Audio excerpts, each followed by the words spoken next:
So how do we play our sounds in mAudio? Let's have a look now at the most basic example possible of playing back an audio file in mAudio. Well, we said in the first module that in mAudio you create a signal chain. So what's a signal chain for audio playback?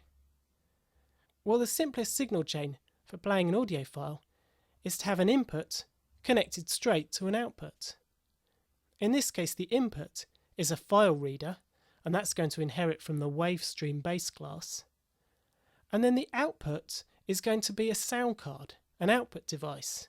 And in mAudio, that means it's going to implement the iWave player interface. Let's have a quick look at the iWave player interface and see what methods it's got on it. With the iWave player interface, the first thing you need to do is call init, giving it the input that you're going to play. And that input will be an iWave provider. Now remember, WaveStream implements iWave provider, so any WaveStream can be passed in as well. And it's the wave format of this input, what sample rate it is, how many channels it is, and what bit depth it has, that determines at what sample rate, bit depth and number of channels we'll try to open the sound card. Then we have the fairly self-explanatory play, pause and stop methods.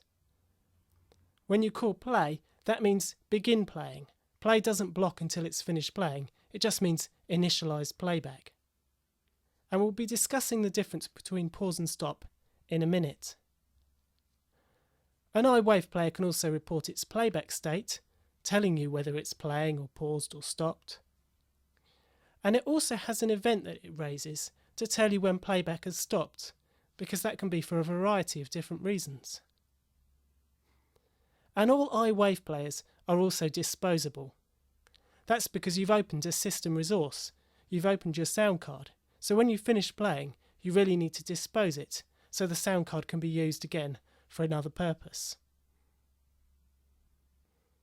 So let's have a look now at some mAudio code.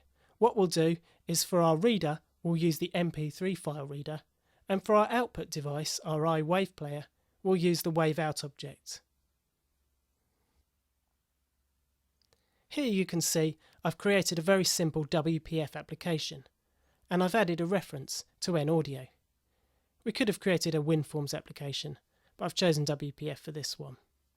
And you can see I've added two very simple buttons to it. There's a play button and a stop button. Let's have a look at the code when we click play. As you can see, the first thing I do is create the playback device, which as I've said is waveout. Waveout is one of several classes in mAudio that implements iWave player. But rather than keep it just within this function, I've made it a property of my class, and that's because we're going to make some calls into it later. I've also created a reader object. I've created a new instance of MP3 file reader and passed in the path to the file we're going to play. And again, I've saved the reader as a class variable because we might want to make some calls onto that later on. Then, having created the playback device and the reader, I pass the reader into the playback device with the init function. And now we're ready to call play. You'll also notice here that I've subscribed to the onPlayback stopped event.